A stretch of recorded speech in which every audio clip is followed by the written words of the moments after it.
하나님의 말씀 봉독하겠습니다. 성경을 들고 다 기립하시기 바랍니다. 오늘 주실 하나님의 말씀은 에베소서 2장 1절과 3절 말씀까지입니다. 제가 봉독해 드리겠습니다. 이것은 하나님의 말씀입니다. 그는 허물과 죄로 죽었던 너희를 살리셨도다. 그때의 너희는 그 가운데서 행하여 이 세상 풍조를 따르고 공중의 권세 잡은 자를 따랐으니 곧 지금 불순종의 아들들 가운데서 역사하는 영이라. 전에는 우리도 다 그 가운데서 우리 육체의 욕심을 따라 지내며 육체와 마음에 원하는 것을 하여 다른 이들과 같이 본질상 진노의 자녀이었더니. 아멘. 앉으시기 바랍니다. 지난주까지 제가 에베소서 1장 전체를 설교했습니다.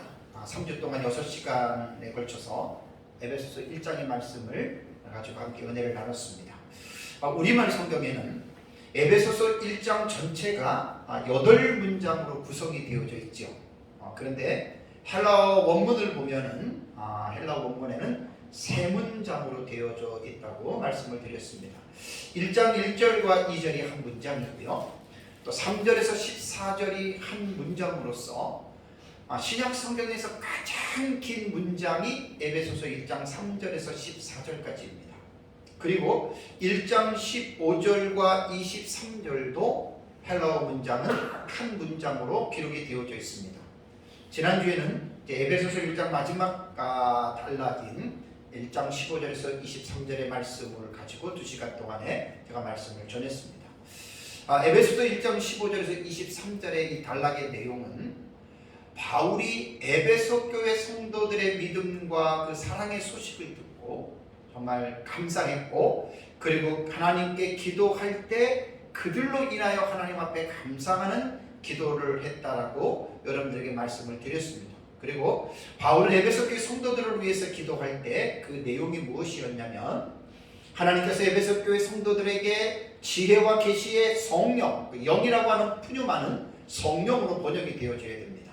그것은 인간의 정신으로 번역이 되면 안 되고 성령으로 번역이 되어져야 되고요. 또 이제 오늘도 설교할 2절에서 영은 푸뉴마인데 이것은 악한 영을 가르칩니다. 그래서 푸뉴마라고 하는 단어는 잘 구분을 할 수가 있어야 됩니다. 그래서 지혜와 계시의 성령께서 에베소 교회 성도들에게 하나님이 어떠한 분인지를 알게 해달라고 하는 기도를 했고요. 또 그리고 성령께서 그들의 마음의 눈을 밝히셔서 하나님께서 자신들을 부르신 소망이 무엇인지 알게 해달라고 기도했고, 그리고 또 성도 안에서 그 기업의 영광이 풍성함이 무엇인지, 그리고 그의 힘의 능력으로 에베소 교회 성도들에게 주신 능력이 무엇인지를 알기 위하여 이제 기도했습니다. 근데 여기서 1장에 제가 그 19절에서 여러분들에게 말씀을 드릴 때에 이 19절의 내용을 해석하기가 좀 까다롭다 그랬어요. 우리말 성경으로 볼 때는 우리 믿는 자들에게 베푸신 하나님의 능력의 크심이 무엇인가를 알게 해달라고 읽혀지지만, 헬라 원문을 가지고 본문을 주의하게 되면 그런 뜻이 아닙니다. 에베소 교회 성도들에게 베푸신 능력의 지극히 크심은 그들 개인에게 주어지는 것이 아니고, 에베소 교회 성도들이 그 하나님께서 베푸시는 그 능력이 무엇인지를 알게 해달라고 하는 말이거든요. 그것이 이제 20절과 21절에 보면 그 능력은 하나님께서 그리스도를 통해서 나타난 능력을 알게 해달라고 하는 것입니다.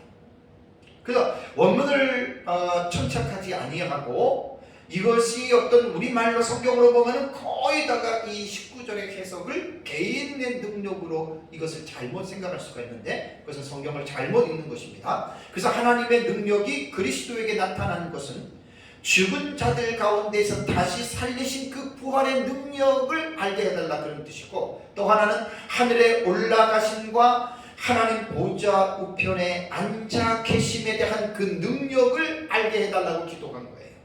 그리고 또 하나는 하나님은 그리스도를 높이셔서 이 시대와 오는 시대에 이르기까지 모든 이름 위에 뛰어나게 하신 것을 알게 해달라고 기도한 거고, 또 만물을 그리스도의 발 아래 복종하게 하신 것도 알게 해달라고 한 것이고요. 그 다음에 만물의 머리가 되시는 예수 그리스도를 교회의 머리로 삼으셨다라고 하는 이제 이런 내용들을 알게 해달라는 거예요.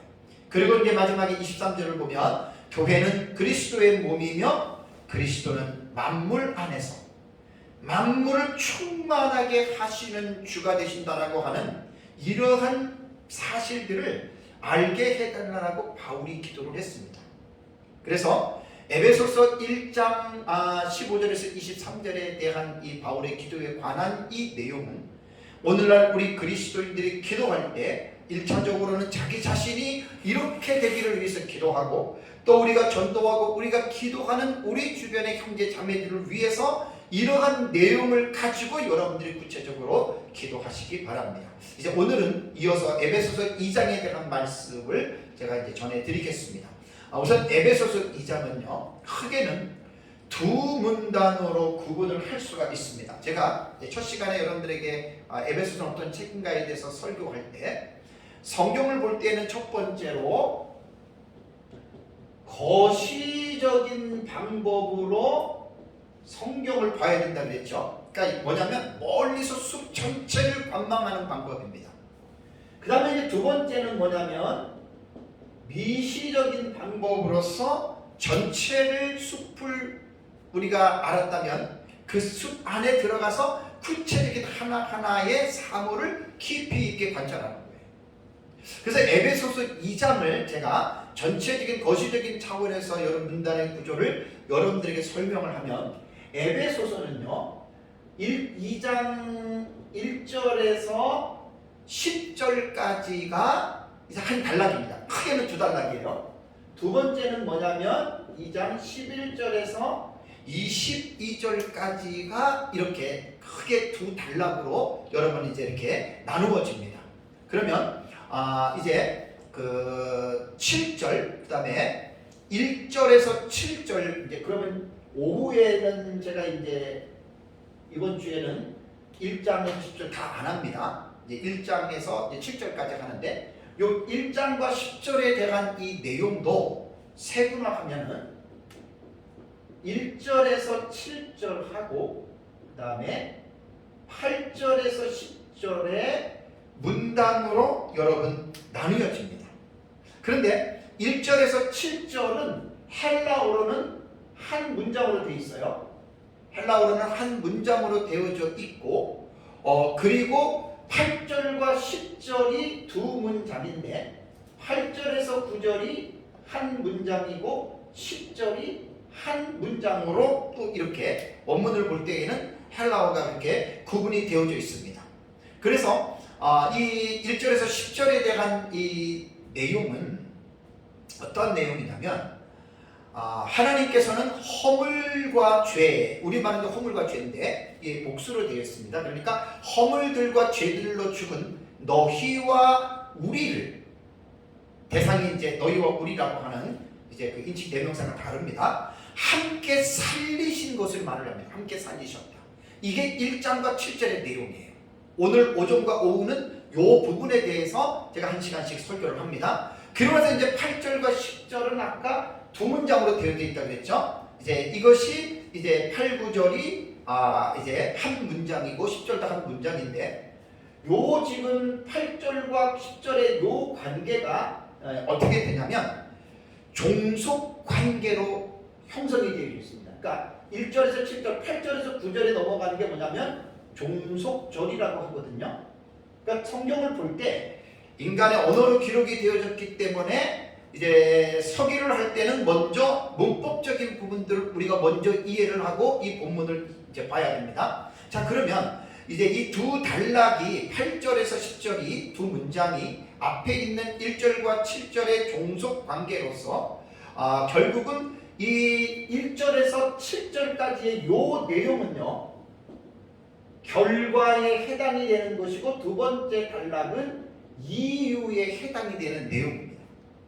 지금 이제 전체적인 제가 윤곽을 말씀드리는 거예요. 이런 것들은 이제 하나하나 이제 제가 주의해 가면은 이 부분들이 이해가 됩니다. 자, 1절에서 7절의 내용은 이런 내용입니다. 하나님께서 허물과 죄로 죽은 사람들을 하나님께서 살리셨다. 그게 이 결과예요. 1절에서 7절의 내용이. 그리고 8절에서 10절의 내용을 여러분들이 읽어보면 살려주신 그 이유를 말하는 거예요. 이유. 그래서 이제 다음 주에 8절에서 10절 문장을 여러분들에게 말씀을 드리면 8절에 그 시작되는 단어와 10절에 시작되는 단어가 뭐가 들어가냐면 헬라어에는 가르라고 하는 이 단어가 들어가요. 가르라고 하는 이 단어가 무슨 뜻이냐면 왜냐하면 이라는 뜻이에요. 그러니까 이것을 문법적으로는 품사로는 이유 접속사라고 하거든요. 자, 우리말 성경에 8절과 10절을 잠깐 여러분 보십시오. 가르라고 하는 이 단어를 번역하지 않았습니다. 왜냐하면 이 가르라고 하는 단어가 왜냐하면이라고 하는 이 이유 접속사라고 그랬잖아요. 그러면 여러분 한번 8절을 보십시오. 자, 1절에서 7절의 내용은 오늘 제가 오전에 여러분들에게 설교를 하는데 8절을 보면은 그냥 너희는 그 은혜에 의하여 이렇게 나오죠. 8절에. 그럼 원문을 그대로 번역하면 테가르라고 하는 이유 접속사를 붙이면 왜냐하면 너희는 그 은혜에 의하여 믿음으로 말미암아 구원을 받았으니. 여러분 느낌이 어때요? 왜냐하면을 붙이는 것과 붙이지 않는 것은 느끼는 어감이 달라요. 그러니까 이런 부분들을 분명하게 이유 종속 접속사를 왜 뺐는지 모르겠어요. 번역할 때. 반드시 이거 집어넣어야 됩니다. 그리고 10절도 보십시오. 10절은 우리는 그가 만드신 바라라고 말을 했는데 여기에 보면 8절과 9절이 한 문장이라 그랬죠. 10절도 보면은 이게 어떻게 되냐면 이유 접속사 가르가 들어가기 때문에 왜냐하면 이라고 하는 이유를 설명해 주는 거예요. 그 부연 설명을 해주는 내용으로 들어가는 거예요. 그러니까 10절에도 왜냐하면 우리는 그가 만드셨다 이렇게 읽어야 된다는 얘기입니다.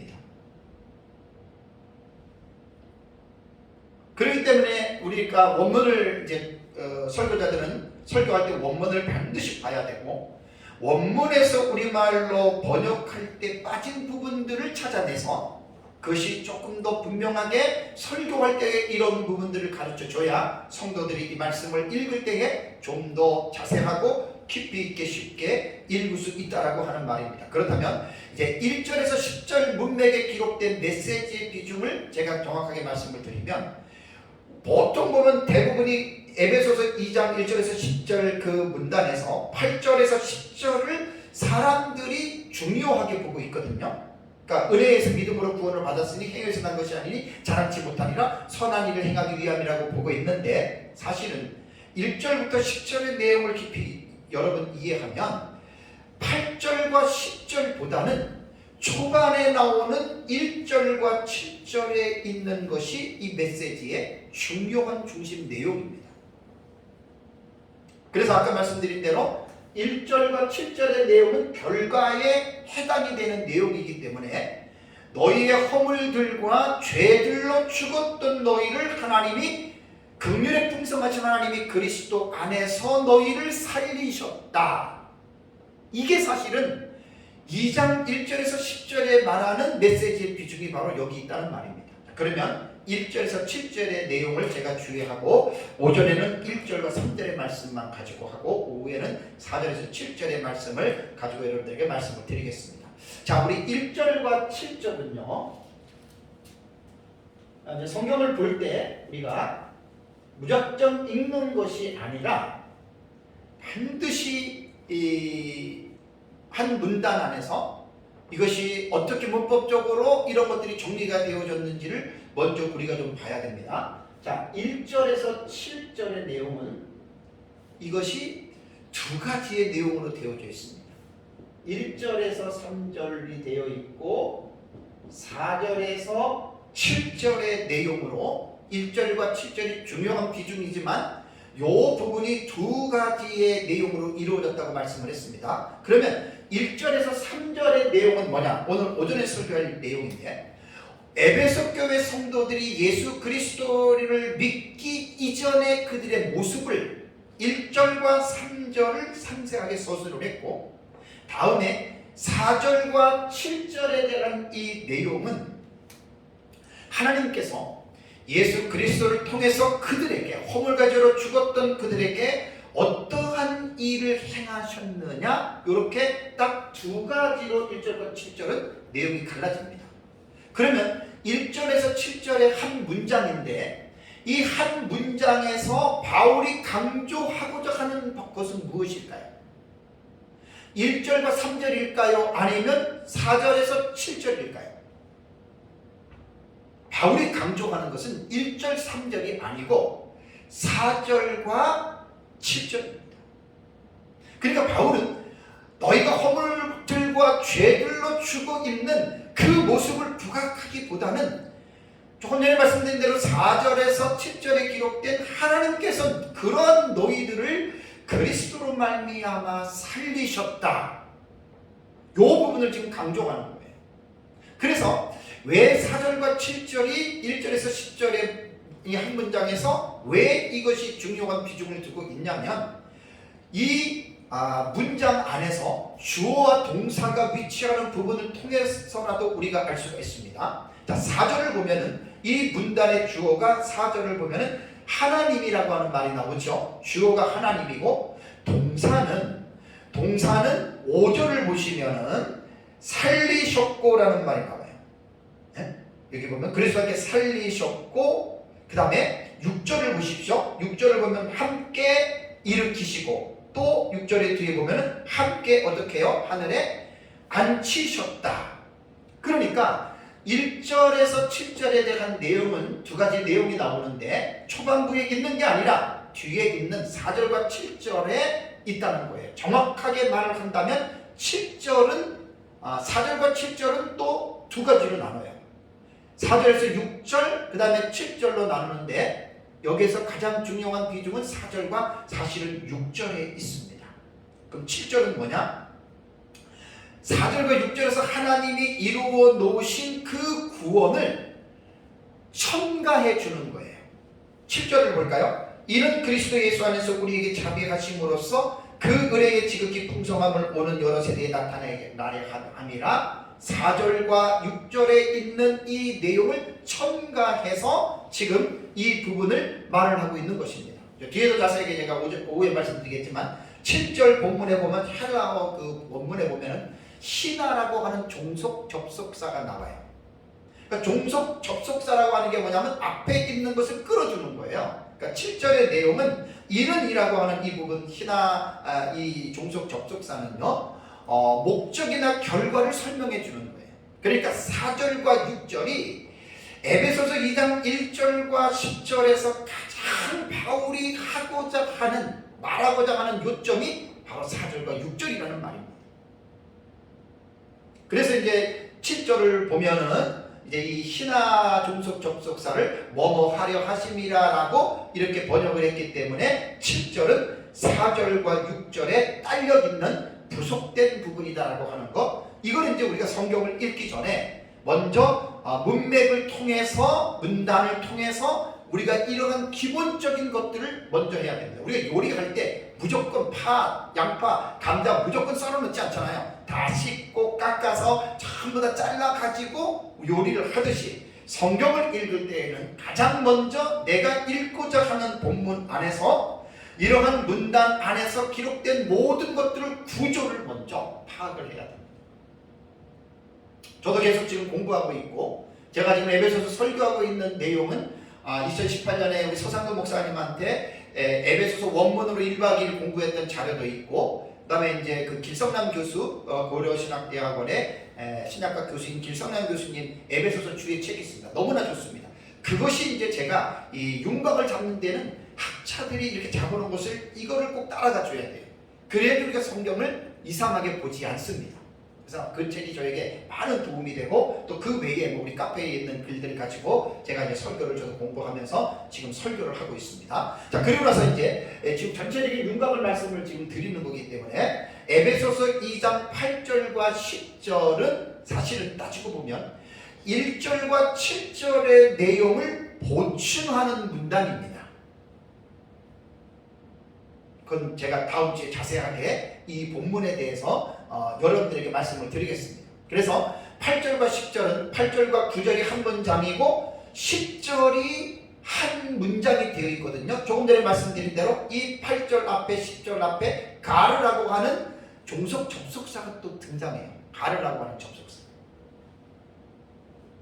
그러니까 왜냐하면이라고 하는 9절, 8절과 10절은 1절과 7절에서 말한 그 내용을 보충해주는 문단이기 때문에 우리는 반드시 아까 말씀드린 대로 8절과 10절에 왜냐하면이라고 하는 접속사를 넣어서 읽어야 우리가 이제 이 본문을 잘 우리가 이제 이해를 할 수가 있습니다. 자, 그러면 본문에 대한 주의를 제가 하겠습니다. 오늘은 이제 1절과 3절에 대한 말씀을 오전에 말씀을 드리는데요. 우선 1절과 3절의 내용은 제가 아까 공독해 드렸죠. 이게 뭐냐면 에베소 교회 안에 있는 성도들이 구원받기 이전에 너희들은 어떠한 상태였느냐, 그거를 지금 1절에서 3절에서 지금 적나라하게 묘사하고 있습니다. 제가 1장 설교할 때 여러분들에게 말씀드린 거 기억나시죠? 에베소 교회 성도는 이방인 그리스도인과 유대인 그리스도인으로 구성되어져 있다 그랬죠. 자, 2주 전에 말씀드린 대로 1장 11절과 12절에 우리라고 하는 이 복수는 유대인 그리스도인이라고 말씀을 드렸고 13절과 14절에 너희라고 하는 2인칭 복수는 이방인 그리스도인들을 부르는 것이다. 그러니까 우리와 너희라고 하는 이 부분이 어떻게 보면 전체적으로 우리도 다 보면 되지만 학자들은 이 부분을 이방인 그리스도인과 유대인 그리스도인으로 구분해서 부른다. 저는 이렇게 보는 방법도 맞다고 봅니다. 그러나 뭐 꼭 그렇게 안 보고 그냥 전체로 봐도 상관이 없어요. 뭐 이건 맞고 틀리는 개념이 아니라 어떤 이런 것들을 이제 세부적으로 구분했다라고 하는 것도 우리가 알고 에베소서를 읽으면 많은 도움이 됩니다. 자, 2장에서도 마찬가지입니다. 이러한 논리는 2장에서도 그대로 적용이 되는데 이방인 그리스도인과 유대인 그리스도인들을 2장에 들어와서 또 바울은 구분하는 것처럼 보입니다. 자, 1절과 2절을 보시면은 너희를 이라고 하는 너희라고 하는 2인칭 복수 대명사가 나오죠. 죽었던 너희를 이라는 말이 나옵니다. 그럼 여기서는 이 너희는 누구를 말하느냐? 이방인 그리스도인들을 가르친다라고 학자들이 보고 있기 때문에 이렇게 봐도 문제가 없습니다. 다음에 3절에는 1인칭 복수 대명사 누가 나오죠? 우리도라는 말이 나오죠. 그러니까 여기서 바울은 우리는 유대인 그리스도인을 지칭하는 것으로 이 본문을 이렇게 보면 됩니다. 물론 뭐 어떤 학자들은 이방인과 유대인을 구분하지 않습니다. 그냥 에베소 교회에 있는 성도들 다 봐도 된다. 맞는 말입니다. 틀리지 않습니다. 그래서 어떻게 보는지 간에 또 이렇게 보는 부분도 있다라고 하는 부분입니다. 자, 그렇다면 이제 1절을 한번 보겠습니다. 1절. 그는 허물과 죄로 죽었던 너희를 어떻게 해요? 살리셨도다라고 말을 했죠. 사실 지금 2장 1절이 우리말 성경으로 보면 이거 정말 제대로 지금 번역한 것이 아닙니다. 왜 그러냐면 2장 1절에 대한 이해를 좀 시간이 걸려도 제가 자세하게 제가 배운 대로 여러분들에게 설명을 해드리겠습니다. 자, 우리말 성경을 보면은 자 1장 23절에 충만함이라고 맞춰졌죠, 그죠? 그리고 2장 1절에는 또 그는 허물과 죄로 죽었던 너희를 살리셨도다라고 하는 말을 이렇게 보면은 이제 1장 23절에서 맞춰지고 2장에 들어가서 또 새로운 문장이 시작이 되는구나 라는 느낌을 받잖아요, 그죠? 그렇게 감지가 돼요. 근데 헬라 원문을 보면은 새로운 문장이 아닙니다. 2장 1절도 앞의 내용과 연결이 되는 문장입니다. 그래서 헬라 원문 2장 1절을 보면 카이 휘마스로 시작이 됩니다.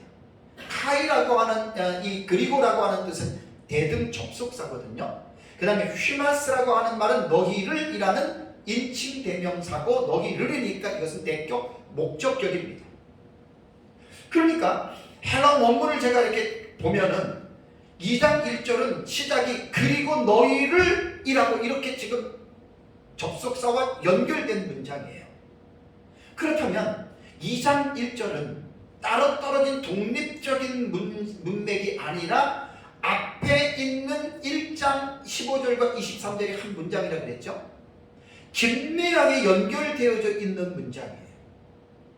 그래서 여기에서 지금 우리가 지금 보고 있는 지금 우리말 성경에는 그는 허물과 죄로 죽었던 너희를 살리셨도다라고 우리말 성경으로 볼 때는 완전 문장이에요. 그죠? 그는이라고 하는 주어도 나오고 살리셨다라고 하는 동사도 나오고 너희를이라고 하는 목적어도 나오고 허물과 죄로 죽었더니라고 하는 분사 구문도 나오잖아요. 그러니까 우리말 성경으로 볼 때는 완전 문장이지만 헬라어 원문에는 주어도 안 나오고 동사도 안 나옵니다. 여러분 이상하지 않습니까? 우리는 여기서 이상한 것을 눈치를 채야 됩니다. 그러니까 헬라어 원문에는 주어와 동사가 없이 목적어와 분사 구문만 나옵니다. 그리고 허물과 죄로 죽었던 너희를, 이것이 헬라어 원문을 직역하면 요 내용입니다. 그래서 학자들은 2장 1절을 불완전한 문장이라고 부릅니다. 왜? 주어 동사가 빠졌기 때문에 완전한 문장이 아닙니다. 그래서 헬라어 원문을 구문론으로 말을 할 때에는 그리고 너희를 이라는 말 외에는 사실 없는 거예요. 허물과 죄로 죽었다라고 하면 분사 구문이니까 목적어를, 분사 구문은 목적어를 설명하는 내용이기 때문에 주어와 동사가 빠지면 이상한 거예요. 그리고 허물과 죄로 죽었던 너희를, 그 어떻게 됐다는 거예요? 주어도 안 나오고 동사도 안 나오고. 그래서 불완전 문장이라고 말을 하는 것입니다. 그러므로 2장 1절은 그리고라고 하는 접속사로 시작하는 문장으로 볼 때 반드시 2장 1절에서는 앞단락에 있는 1장 15절에서 23절에 있는 내용과 연결해서 1절에서 주어와 동사를 찾아내는 것이, 이것이 성경을 연구하는 올바른 방법입니다. 그렇다면 개정개혁에서 번역한 그는 허물과 죄로 죽었던 너희를 살리셨도다라고 하는 이 완전 문장에서 그라고 하는 주어와 살리셨다라고 하는 동사는 과연 어디서 가져왔을까요? 여러분 이거 우리 알아야 됩니다. 번역자들이 여기에서 주어 동사를 어디서 가져왔느냐? 많은 사람들이, 이게 이제 두 가지 방법이 있는데, 많은 사람들이 어떻게 이야기를 하냐면 이제 그 뒤에서 가져왔다라고 이야기를 해요. 자, 그건 제가 조금 더 자세하게 좀 설명을 하겠습니다. 왜냐하면 이런 것들은 기본적으로 우리가 지금 알아야 할 아주 중요한 지식이기 때문에, 자, 이 불완전한 문장을 완전한 문장으로 나올 때는 가장 기본적인 게 뭐냐면 앞에 문장에서 찾는 거예요. 이것을 아나포라 방식이라고 합니다. 이게 가장 기본적인 거예요. 그러니까 지금 2장 1절처럼 불완전한 문장이 나오면 주어도 없고 동사도 없어요. 그럼 이것을 어디서 찾아야 된다고요? 앞에 문장에서 찾는데 학자들은 이것을 아나포라 방식이라고 합니다. 자, 두 번째는 무슨 방식이냐면 앞에서 찾는 것이 아니라 뒤에서 찾는다. 이 방법을 학자들은 카타보라 방식이라고 얘기를 합니다. 그런데 제가 이제 원어를 제가 공부하는 선생님이 있어요. 저한테 개인 교수하는 가르치는 선생님이 있는데 서상근 목사님인데 참 고마운 분입니다. 아주 지식도 많고. 이거 거기서 내가 듣고 이제 배운 거예요. 근데 문제가 뭐냐? 성경을 보면 카타포라 방식은 나오지 않는데요. 그러니까 불완전한 문장을 완전한 문장으로 읽기 위해서 뒤에서 주어와 동사를 가지고 온다? 이거는 성경에 없다는 거예요. 그렇다면 우리말 성경 개역 개정은 어떤 방식을 택한 것일까? 조금 전에 제가 말하다가 잠깐 끊었는데, 많은 사람들이 주석들을 보면은 이 주어와 동사를 2장 4절과 5절에서 가져왔다고 이야기를 합니다. 이건 카타포라 방식이에요. 이런 방식은 없다고 그랬어요. 그런데도 이것이 많은 사람들이 지금 이렇게 설명을 하고 있어요. 왜냐하면 4절을 보시면 긍휼에 풍성하신 하나님이 주어가 되고 5절에서는 살리셨고라고 말을 했잖아요. 여기서 이제 주어와 동사를 가지고 왔다고 하는데 이거는 결코 올바른 방법이 아닙니다. 저도 이제 이것을 들으면서 상당히 많이 지난 주간에 고민을 하고 제가 본문을 묵상하고 살펴봤습니다. 그렇다면 이 불완전한 문장을 완전 문장으로 바뀌는데 카타포라 방식은 사용하면 안 되고, 그렇다면 반드시 해답은 아나포라 방식으로서의 불완전 문장 앞에 문맥에서 찾으면 되잖아요. 그렇죠? 자, 그럼 여러분 1장 19절을 보십시오. 여기에 해답이 있어요. 에베소 1장 19절을 보면은 그의 힘의 위력으로 역사하심을 따라 믿는 우리에게 베푸신 능력의 지극히 크심이 어떠한 것을 너희로 알게 하시기를 구하노라라고 1장 19절에 기록이 되었죠. 여기에서 그의 힘이라고 하는 이스키오스 아우트라고 하는 이것이 그의 힘이에요. 이게 바로 여기에서부터 하나님의 힘, 여기서부터 시작이 연결이 되어야 되는 거예요. 그래서 그의 힘은 뭐냐면 성부 하나님의 능력을 말하고요. 이 성부 하나님의 능력이 20절과 21절을 보시면 내용이 지난주 설교했어요. 그리스도 안에서 역사하사 그리스도를 죽은 자들 가운데 어떻게 해요? 다시 살리시고. 그러니까 벌써 19절과 20절을 보면 주어와 동사와 그 의미가 앞에 지금 나오고 있어요. 그래서 불완전한 문장을 해결할 때 카타포라 방식의 뒤에서 찾는 것이 아니라 아나포라 방식으로 앞에 보면 1장 19절과 20절에 이 열쇠가 여기 있는 거예요. 그래서 주어는 19절에 그라고 한 3인칭 이 단수에 그가 바로 하나님이고 동사는 20절에 살리셨다라고 하는 이 부분입니다. 다 정리를 한다면 아나포라 방식은 1장 19절과 20절로 보는 방식이고 카타포라 방식은 2장 4절과 5절로 보는 것인데 해석상으로 볼 때는 같은 내용이기 주어와 동사가 나오기 때문에 별 문제가 없이 지금 사용하고 있는데 제가 이 부분을 얘기를 듣고 가만히 생각해 보니까 그 서목사님이 말을 해줬거든요. 카타포라 방식으로 볼 때 문제가 뭐가 문제인 줄 아세요? 2장 1절과 10절의 문맥에서는 1장 19절에 나오는 이스키오스 아우테 그의 힘이라고 그랬죠. 그죠? 이 능력이 2장 1절에서 10절에는 안 나와요. 그러니까 주어와 동사는 나오지만 그 주어와 동사의 완전 문장에서 그 일을 이루어 가시는 하나님이 하시는 그 뜻이 안 나온다니까요. 1절에서 2장에서는 능력에 대한 단어가 안 나와요. 그래서 1장 19절과 20절에 하나님의 능력이 그리스도 통해서 능력이 어떻게 나타났습니까? 예수 그리스도를 죽은 자 가운데서 다시 살리시고 하늘에서 자기 우편에 앉게 하신 이것이 하나님의 능력이라는 거예요. 그래서 2장 1절에서 10절에는 허물가지로 죽었던 그들을 살리시고 그 다음에 이제 그 오후에 보시면은 이제 살리시고 그 다음에 함께 일으키시고 예수 안에서 함께 하늘에 앉히셨는데 이것이 뭐냐면 하나님의 능력으로 된 거예요. 1장 19절에 그 힘의 위력으로. 그래서 2장 1절 10절에서는 카타포라 방식으로 4절과 5절을 갖고 오면 능력이라고 하는 이 부분을 설명할 수 없기 때문에 이 카타포라 방식은 취하면 안 됩니다.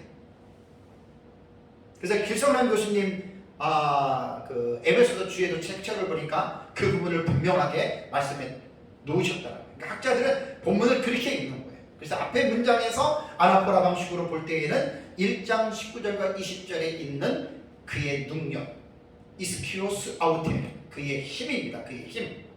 그래서 이제 이 결국은 오후에 설명을 하겠지만 허물로 죽은 우리를 살리셨고 일으키시고 예수 안에 하늘에 앉히셨다라고 하는 말이 그 힘이, 그 능력이 어디서 나왔냐는 거예요. 그러니까 1장 19절부터 보면은 바울이 세 번째 기도 단락이 있죠.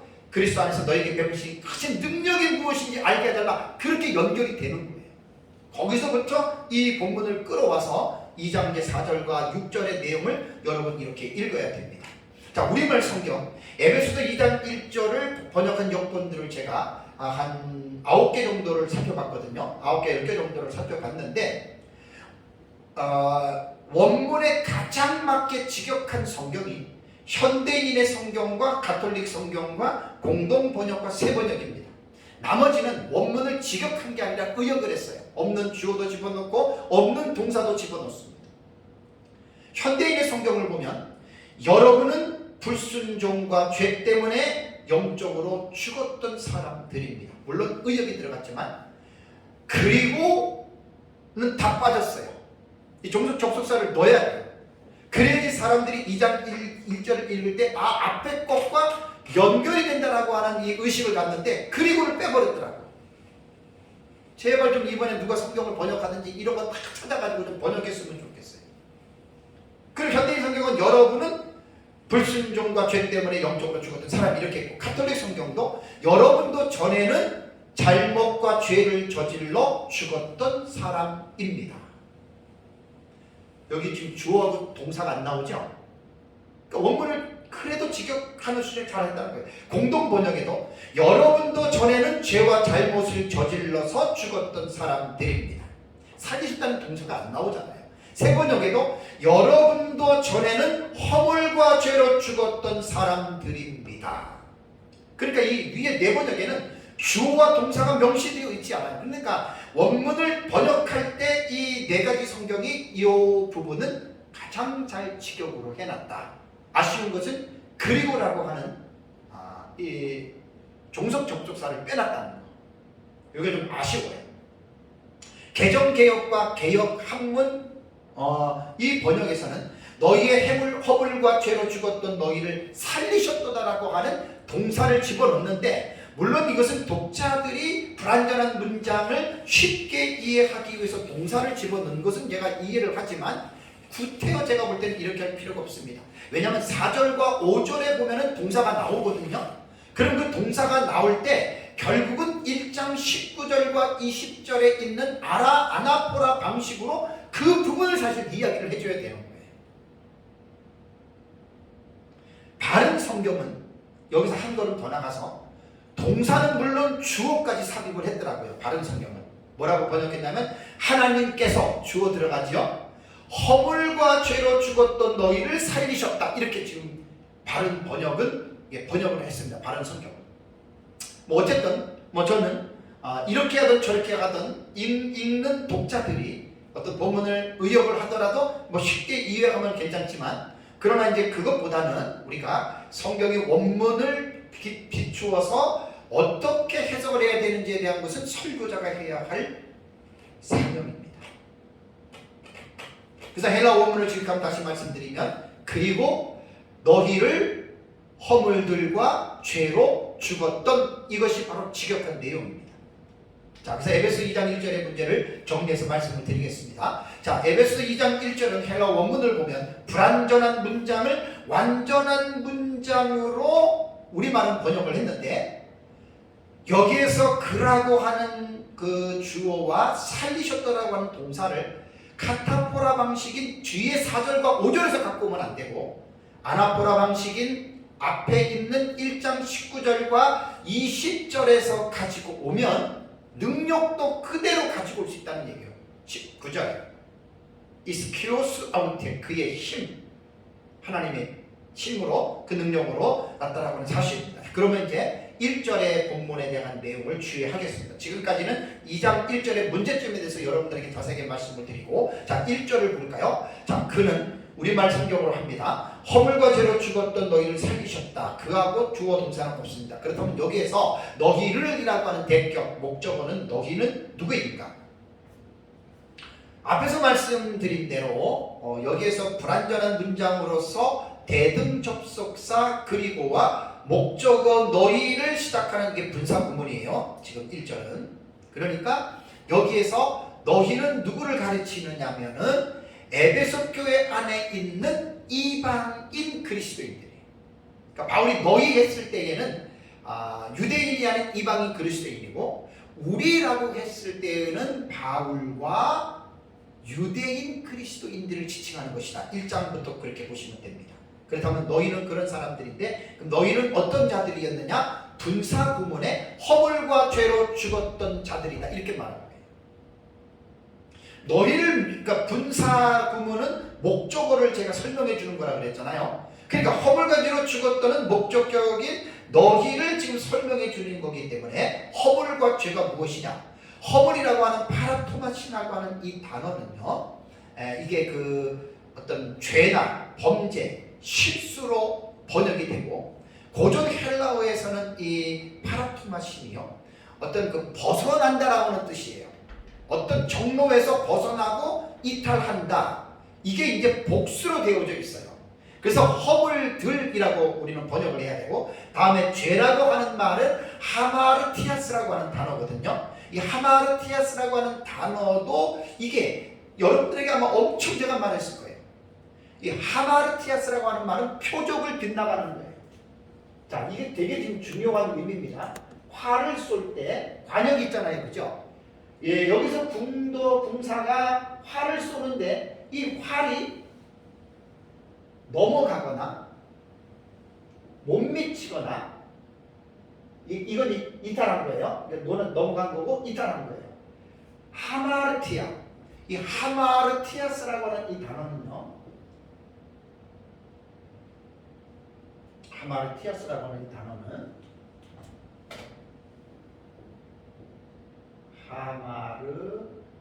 하마르티아스라고 하는 이 단어는요. 그 표적을 이렇게 빗나가는 거예요. 그럼 표적이 뭘까요? 이건 지금 되게 중요한 거예요.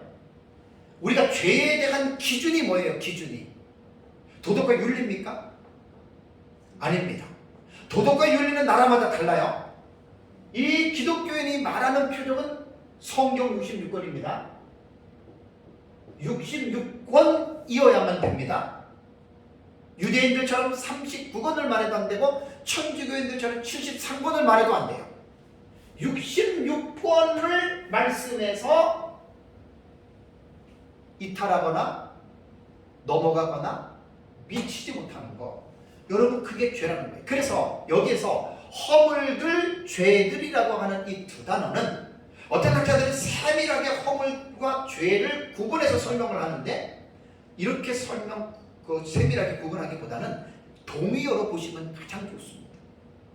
너희의 허물들과 너희의 죄들은 동의어예요. 그러니까 하나님의 말씀을 벗어나는 삶을 살았다는 거예요, 우리가. 지금도 우리는 죄에 대한 개념을 말할 때 도덕과 윤리적으로 말하지 말고 하나님의 말씀을 기초로 기준으로 해서 하나님의 말씀을 불순종하는 그것이 죄라고 하는 사실을 우리는 알아야 됩니다. 항상 기뻐하라, 쉬지 말고 기도하라, 범사에 감사하라. 기뻐하지 않는 것, 그것도 죄입니다.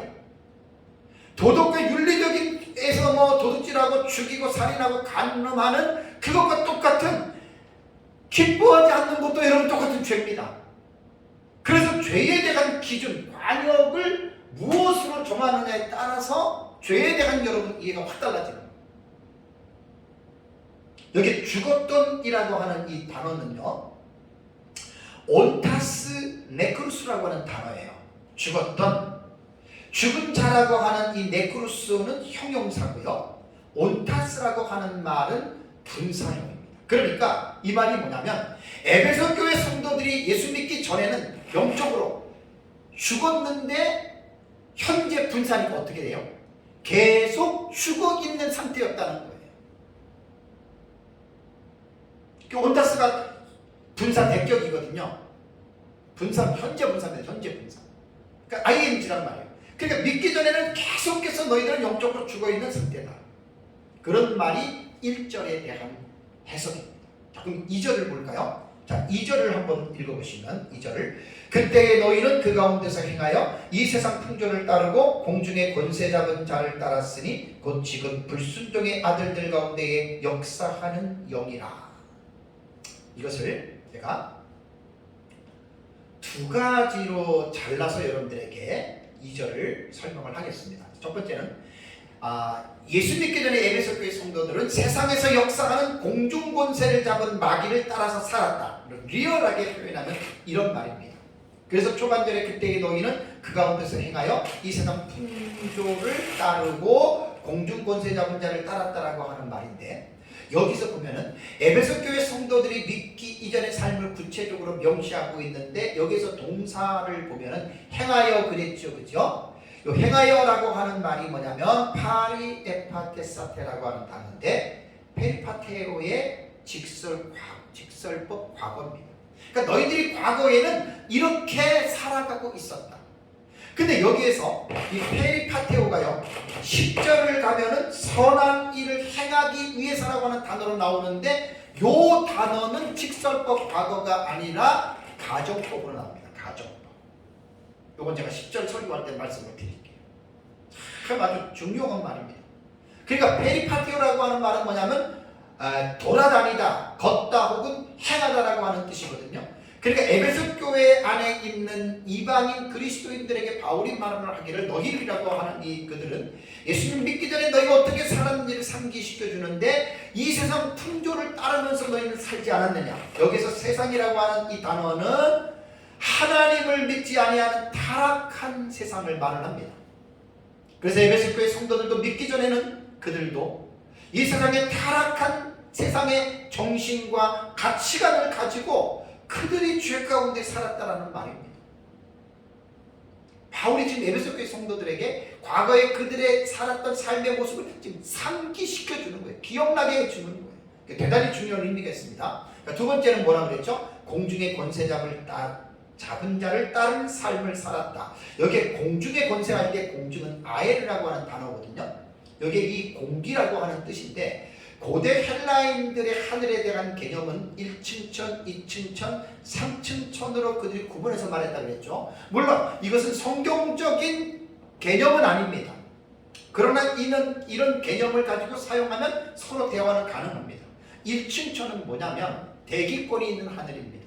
땅 위부터 공기가 머물러 있는 대기권의 하늘을 1층천이라고 했고 대기권을 벗어난 우주를 2층천으로 봤습니다. 3층천은 이 세상의 영역이 아닌 신들이 거하는 영역을 3층천으로 봤거든요. 그래서 바울도 고린도후서 11장인가에 보면은 내가 셋째 하늘에 끌려 올라간 자라라고 말을 했죠. 그죠? 그거는 뭐냐면 헬라인들이 가지고 있는 그 지식의 범주 안에서 바울은 하나님의 나라를 3층천이라고 이렇게 바울은 묘사했다라고 하는 말이에요. 근데 여기서 놀라운 것이 뭐냐면 공중 권세 잡은 자와 지금 불순종의 아들들 가운데 역사하는 영이다. 동격으로 가야 됩니다. 동격. 영이라고 하는 푸념하는 아까도 말씀드린 대로 여기에는 성령이 아니고 악한 영들로 해석을 해야 됩니다. 놀라운 게 뭐죠? 지금도 불순종의 아들들 가운데 역사하는 악한 영들이 있다. 여러분 이거 지금 깊이 생각해야 됩니다. 그러니까 지금 하나님을 믿지 않는 사람은 누구나 할 것 없이 다 마귀의 지배와 조종을 받으면서 살아가고 있다라고 하는 것을 바울이 말한 거예요. 자 보세요. 아무리 인격이 훌륭하고 고상한 사람이라 하더라도 그 사람이 예수를 믿지 않는다면 그 사람은 악한 영인 마귀의 지배하에서 조종을 받고 살아간다. 어떤 사람은 이 말을 들으면 고개를 갸우뚱합니다. 아니 우리 아버지, 우리 엄마가 예수를 안 믿어도 우리 남편, 우리 아내, 우리 자식들이, 우리 친한 친구가 예수를 안 믿어도 참 사람이 착한데 어떻게 그 사람이 마귀를 따르면서 살아가고 있는가? 제 말을 이해를 못합니다. 제가 예수 처음 믿을 때 이 본문을 깨닫고 어떤 신학생 친구에게 이 얘기를 했더니 나를 이상한 눈초리로 봐요. 성경을 그렇게 보면 안 된대요. 난 지금 너무너무 놀랐어요. 이게 그 말입니다. 그러니까 보세요. 예수를 믿지 않으면 아무리 훌륭한 사람이라도 도덕적으로 윤리적으로 인격적으로도 훌륭한 사람이라도 그 사람은 마귀의 지배하에 있다고 하는 것이 2장에 곧 지금 불순종의 아들들 가운데에 역사하는 영이라고 하는 말입니다. 그러니까 이해를 못하는 분들을 위해서 제가 이해를 돕기 위해서 말씀을 드릴게요. 여러분 이 말은 이런 말입니다. 마귀는 무슨 일을 하죠? 난폭하고 흉악한 범죄를 저지르는 일도 하지만 마귀가 하는 가장 중요한 일이 뭔지 아십니까? 하나님을 믿지 못하게 하는 거예요. 특히 모든 죄인들을 대신해서 십자가의 저주의 죽음을 당하신 예수 그리스도의 십자가의 은혜를 못 믿게 만드는 거예요. 여러분 사람이 왜 지옥 갑니까? 물론 죄를 지어서 지옥에 간다라고 하는 건 말이지만 이건 정확한 말이 아닙니다. 왜? 예수 믿는 사람들도 죄를 짓잖아요. 그렇게 말하면 안 되고 예수 그리스도를 믿지 않았기 때문에 지옥 간다 이렇게 말해야 됩니다. 그럼 예수 그리스도를 믿는 것과 믿지 않는 것의 차이는 뭐죠? 죄를 용서받는 것과 죄를 용서받지 못하는 것의 차이입니다. 그러니까 2절 후반절에 곧 지금 불순종의 아들들 가운데 역사하는 영, 이 영이 공중의 권세를 잡은 자들입니다.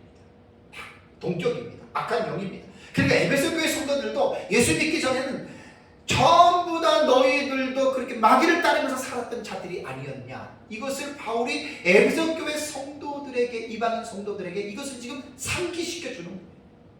다음에 두 번째 3절을 볼까요? 3절에는 전에는 우리도 다, 여기서 우리는 바울과 유대인들 그리스도인들을 말을 하는 거거든요. 전에는 우리도 다 그 가운데서 우리 육체의 욕심을 따라 지내며 육체와 마음에 원하는 것을 하여 다른 이들과 같이 본질상 진노의 자녀이었더니 라는 말을 합니다. 3절에서 명시한 1인칭 대명사 복수 우리는 에베소 교회 안에 있는 유대인 그리스도인들을 말을 한다고 했습니다. 여기에서 3절에 우리도 다라고 하는 말을 헬라어 원문을 보면 강조형으로 표현했습니다. 그래서 헬라 원문의 의미를 살리면 우리 모두 역시, 이 강조에 대한 의미를 집어넣어야 됩니다. 자, 우리도 다 이렇게 말하면 안 되고 우리 모두 역시, 이게 강조의 용법이거든요. 헬라 원문을 보면. 그러니까 바울은 2장 12절에 유대인들은 이방인들과 혈통적으로 구별되는 아브라함의 자손입니다. 그럼에도 불구하고 그들 또한 역시 마찬가지라고 하는 사실을 지금 그들에게 일침을 가하고 있는 겁니다. 그럼 여기에서 육체와 마음이 원하는 대로 살았던 이 본질상 진노의 자녀에 대한 단어의 의미를 말씀드리겠습니다. 육체의 욕심이라고 말을 할 때에는 육체는 사르크스인데, 이 사르크스는 이제 인간의 육체도 말을 하지만 여기에는 사르크스는 그렇게만 되는 게 아니에요. 보통 사르소마 같은 경우가 이제 뭐라 그럴까, 인간의 살덩어리를 말하는데, 여기에서 이 사르크스는 이제 육체도 말을 하지만 인간의 죄악된 본성 자체를 가르칠 때 이 사르크스라고 하는 이 단어를 씁니다. 욕심이라고 하는 에피드미아라고 하는 말은 갈망, 욕망, 충동이라고 하는 것인데, 여기서 이 단어는 성적인 욕망, 물질적인 향유, 다른 사람들의 재물을 탐내는 것 등 인간의 모든 죄악된 욕심을 이 에피드미아라고 하는 단어 안에 다 함의하고 있습니다.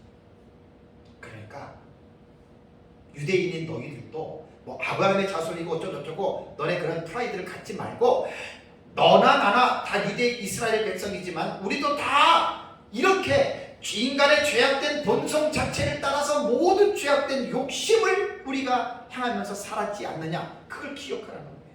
두 번째는 마음에 원하는 것인데, 마음이라고 하는 것은 카르디아라고 하는 것은 인간의 마음인데요, 타락한 죄인의 마음은 하나님을 알지 못하고 죄의 오염이 되어져 있습니다.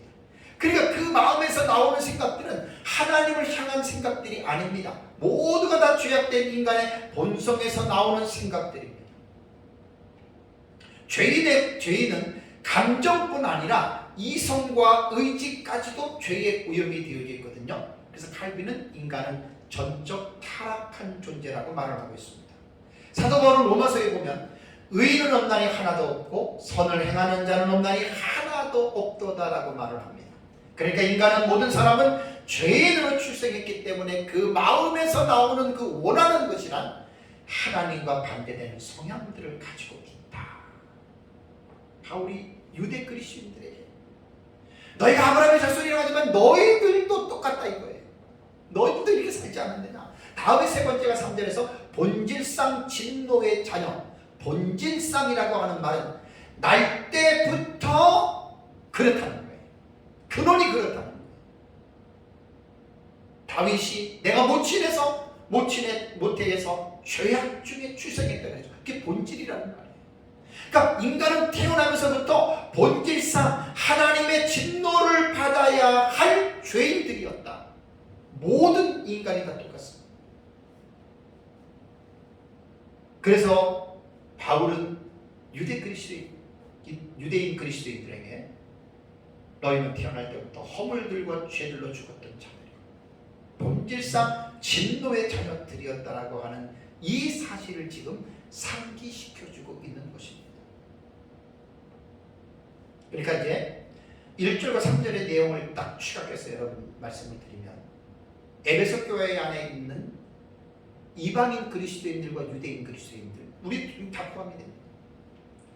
우리가 예수 그리스도를 믿고 구원을 받은 것 기쁘고 감사하고 즐겁고 천국의 소망을 가지고 살아가지요. 왜 바울은 2장 1절과 3절에서 왜 그들의 과거를 상기시켜주고 있습니까? 되게 중요합니다. 우리말 속담에 개구리 올챙이적 생각을 못한다는 말이 있죠. 이 속담이 주는 교훈은 이런 거예요. 형편이나 사정이 전에 비해서 나아진 사람이 지난날에 미쳐나가나 어렵던 때의 일을 생각하지 아니하고 자기가 마치 처음부터 잘난 듯이 뽐내는 것을 비유적으로 말을 할 때 개구리 올챙이적 생각을 하지 못한다라고 하는 이 속담을 사용합니다. 우리가 여러분 어떻게 구원을 받았습니까? 우리가 잘나서 구원받았습니까? 아니면 우리가 노력해서 우리가 구원을 받았습니까? 아니지요. 5회 이제 4절에서 7절의 말씀, 또 다음 주에 할 8절에서 10절의 말씀에서 그 부분을 정확하게 성경은 우리에게 가르쳐주고 있습니다. 다음에 말씀을 제가 또 전해드리는 걸로 하겠습니다. 그러니까 구원은 4절부터 10절에 교훈하는 것처럼 하나님의 은혜로 하나님의 은혜를 믿음으로 말미암아 우리가 구원을 받았기 때문에 우리의 행위에서 난 거기 때문이 아니고 하나님의 값없는 선물이기 때문에 자랑할 수 없다는 거예요.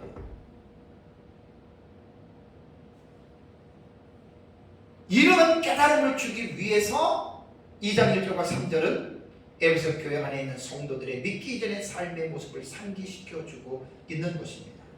사랑하는 성도 여러분, 에베소 교회 안의 성도들은 이방인과 유대인들로 구성된 성도들이라고 말씀을 드렸습니다. 바울 당시 에베소 교회에 있는 성도들은 구원받은 자들로서 그들은 1장을 보면 하늘에 속한 모든 신령한 복을 받은 자들이었습니다. 창세전에 그리스도 안에서 선택을 받았고 하나님의 기쁘신 뜻 안에서 하나님의 아들들이 되도록 예정된 자들이었습니다. 그들은 그리스도 안에서 하나님의 은혜의 풍성함을 따라 예수 그리스도의 피로 말미암아 속량 곧 죄 사함을 받은 자들이었습니다. 에베소 교회 성도들은 약속의 성령으로 인치심을 받고 하나님의 영광을 찬송하는 복된 삶을 살아가는 그러한 성도들이었습니다. 믿음 안에서 사랑 안에서 그리스도의 아름다운 향기를 풍기면서 살았던 사람들이었죠. 그런 에베소 교회 성도들에게 2장에 들어가서는 너희가 예수 그리스도를 믿기 전에 어떤 사람들이었는지를 아느냐, 과거를 상기시켜주고, 그래서 오늘 말씀드린 대로 1절에서 3절의 내용인 너희는 허물들과 죄들로 죽었던 사람들이었다. 그렇다면 지금 우리는 어떻습니까? 지금 에베소 2장 1절과 3절의 말씀, 에베소 교회 성도들에게 하는 말씀이 우리에게 하는 말씀이 아닐까요? 100% 맞는 말입니다. 우리는 지금 예수 그리스도를 믿고 구원의 기쁨과 즐거움을 향유하면서 저와 여러분들은 하나님을 찬송하면서 기쁨과 즐거움 가운데에 천국의 소망을 가지고 여러분 우리는 살아가고 있습니다. 이 일이 어떻게 이렇게 된 일이라고요? 지금 1절과 3절에서도 불완전한 문장을 1장 19절과 20절에 있는 내용을 가지고 온다면 19절에 이스키오스 아우테, 그의 힘, 하나님의 능력으로 저와 여러분들이 허물과 죄로 죽었던 우리가 살아났다라고 하는 사실입니다. 그러니까 에베소서 2장 1절을 불완전한 문장을 완전한 문장으로 읽을 때 우리말 성경은 그는 허물과 죄로 죽었던 우리를 살리셨다라고 하는 이 말씀의 모티프를 카타포라 방식인 뒤에서 가져오면 안 되고 1장 19절과 20절에서 가져오면 이 불완전한 문장에서 이미 주어 동사가 다 나오는 거예요. 하나님의 능력으로 하나님이 우리를 그리스도와 함께 살리셨다라고 하는 이 사실이 여러분 나오는 것입니다. 우리가 현재의 구원받은 하나님의 자녀로서 누리는 기쁨과 즐거움을 만끽하면서 살아가면서도 우리가 잊어서는 안 될 일이 있습니다. 내가 예수 믿기 전에 어떤 사람이었는가. 근데 여기서 하나 조심할 게 있습니다. 과거를 기억하게, 과거 지향적으로 돌아가서 과거의 나의 그 아팠고 나의 그 불행했던 암묵적인 삶의 가치라는 말이 아닙니다. 갇혀있으라는 말이 아닙니다. 기독교는 과거 지향적인 종교가 아닙니다. 미래 지향적인 삶을 살아가는 것이 기독교입니다. 오늘 본문을 통해서 오해하면 안 될 것이 과거에 파묻히라는 말이 아니라, 과거에 지향적으로 가라는 말이 아니라, 과거를 잊지 말고 기억해야 될 이유는 개구리 올챙이적 생각을 하지 못한다는 속담을 우리에게 뭔가 이렇게 그 뉘앙스를 가지게 하는 그런 내용입니다. 오늘날 구원받은 저와 여러분들이 우리가 잘나서 그렇게 된 것이 아니라 1절에서 하나님이 허물거지로 죽었던 우리를 살리셨다. 1장 19절에 아나포라 방식으로 보면서 그것이 살리신 것이 누구의 공로로 됐느냐? 이스키루스 아우테, 그의 힘입니다. 하나님의 힘입니다.